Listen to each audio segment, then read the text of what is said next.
توقعات بتقول نور بتوصل على الفرع وبتشوف وسام وبيقلها انت كيف بتسكري الخط بوشي. فبتقله نور بعد ما بتفرجيه على صورته مع البنت، بتقله بدك تقلي شو إلك شغل مع اللي اسمه ملحم. فبيقلها وسام شو انت جنيتي يا نور، شو هالحكي هاد؟ فبتقله ايه طبعا جنيت، وليش ما خبرتني؟ وبترجع بتكرر الجملة وبتقله شو إلك شغل مع ملحم بياع الكباب. فوسام ما بيعرف شو بده يرد عليها، وبترجع بتقله أنا رحت على المطعم وشفت كمال واقف مع هي البنت، وأنت شو إلك شغل معهم؟ هو بيرن موبايله التاني وبيكون ملحم، وبيقله قدرت تعرف مين اللي اتصل فيني يا ابني؟ فبيقله وسام أنا هلأ مشغول ولا تخاف رح تابع الموضوع، وبسكر. وبيرجع لعند نور وبيقلها صار لي 6 شهور عم حاول اقنع فيها لهي البنت لحتى تقبل تشتغل معي لحتى نوقع ملحم، وهلا خافت وقت اللي اجاها اتصال وعم تقلي انه بدها تبطل تشتغل معي من ورا الاتصال.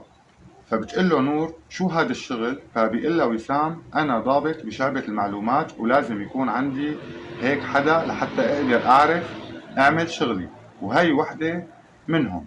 وبيقلها خبريني انت اتصلتي على هذا الرقم شي؟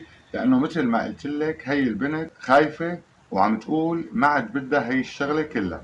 وقت اجا كمال على المطعم كانت كتير خايفة وكانت مفكرته انه جاي يتخلص منها. وهون نور كالعادة بتصدقه لوسام وبتعتذر منه كمان.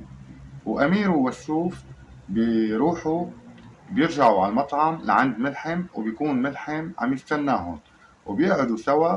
وبيقول له ملحم لوسوف طمني وصلتك الهدية اللي بعثت لك إياها مع أمير؟ فبيقول له وسوف وصلت معلم. وبيقول له أمير إنه وسوف خسر كل المصاري لأنه خبرة وهي رجعتنا معلم. فبيقول له وسوف إذا بدنا نعد المصاري اللي خسرناها ما بنحسن ننام الليل، لهيك طنش.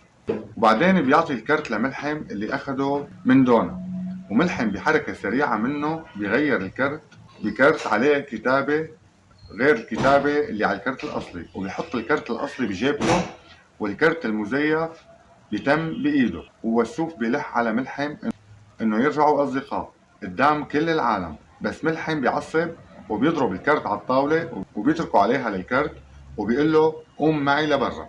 وبيطلعوا كلهم لبرا، أما أمير بيتم قاعد على الطاولة لحتى يعرف شو مكتوب على الكرت، وبيقدر يقرأ المكان وأي ساعة. بس المفاجأة إنه ملحم كان عم يسرق بنظره لجوا ليشوف أمير وهو عم يتفرج على الكرت.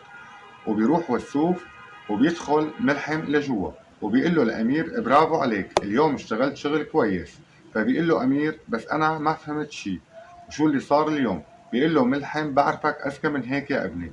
بيقول له أمير والله ما فهمت، بعد ما خسرنا كل هالمصاري أنا شو لازم أفهم؟ فبيقول له ملحم لا تستعجل يا ابني، وبس يصير الوقت مناسب بخبرك، وهلأ صار فيك تمشي وتشوف شغلك. وبس يطلع أمير من المطعم بيتصل بالعميد خليل وبيقول له ملحم رح ياخد مقابل المصاري اللي دفعهم اليوم، وبدله على المكان. فبيقول له العميد خليل برافو عليك يا ابني. وملحم بيتصل بوسام وبيقول له بتخلي عينك على العميد خليل، وإذا طلع من مكتبه فورا بتخبرني. وسام بيقول له حاضر رح خبرك إذا طلع. مصطفى بيلتقي بخولة بالمطعم وبيقلها انه كتير مشتاق لها، وبيقلها انه زعلان لانه انت ما عدتي عنا بالبيت. فبتقله لا تخاف حبيبي رح نشوف بعض. نيرمين بتسمعها كم كلمة باردة لخولة وبيمشوا. وبيجي بعدها كمال وبتقله إذا بعتك ملحم فما رح روح معك. فبيقلها جيت لأحكي معك وقلك إنك أغلى إنسانة على قلبي يا خولة. وبيطلب منها إنه ما تخاف منه. فبتقله كيف ما خاف منك وأنا بعرف حقيقتك. وبيقلها إني مستحيل أذيكي. وبيطلع وبيوصل على المطعم، وملحم بيقول له طمني وصلت الأمانة للخروف تبعي؟ فبيقول له مشي الحال معلم. وبالمشهد اللي بعده بيكون حدا من المساجين حابب بس يخلص السندويش يتخلص من بلال، وبس يدخل بلال على الحمام بيلحقوا 4 من زلمه لهذا الشاب وبيعلقوا معه وبيكونوا مو متوقعين انه ارجل منهم، والكل بيروح على المستشفى وهو ما بيصير عليه شي. وبالمشهد اللي بعده ملحم بيقول لكمال أمير وين بيكون هلأ؟ بيقول له كمال بيكون بالكراج. وبهاللحظة خولة بتكون وصلت لعند أمير، بيستقبلها وبيعمل لها قهوة وبيقعدوا بيحكوا. وبالمشهد اللي بعده ملحم بيطلب من كمال انه يجيبه لأمير لعنده على المطعم. بالمشهد اللي بعده أمير بيقول لخولة يمكن أنا أكون جزء من حياتك مع الأيام. فبتقول له خولة أكيد هذا الكلام وإمتى؟ أمير بيقول لها شي يوم بس ما بعرف إمتى. وبيوصل كمال وبيخبره لأمير إنه ملحم بده إياه، وأمير بيوشوش خولة وبيبوسها من راسها قدام كمال وبيروح معهم. وبالمشهد اللي بعده وسام بيخبر ملحم إنه العميد خليل طلع. بيقوم ملحم بيقول له أهلا وسهلا بالعميد، وبيكون ملحم عم يستناه بالمكان المزيف.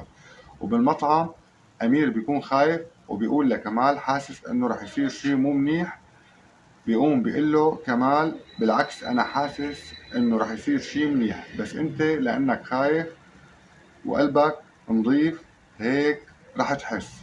وبعدين أمير بيكتشف إنه ملحم مبدل الكرت وإنه الخط مو خط دونا.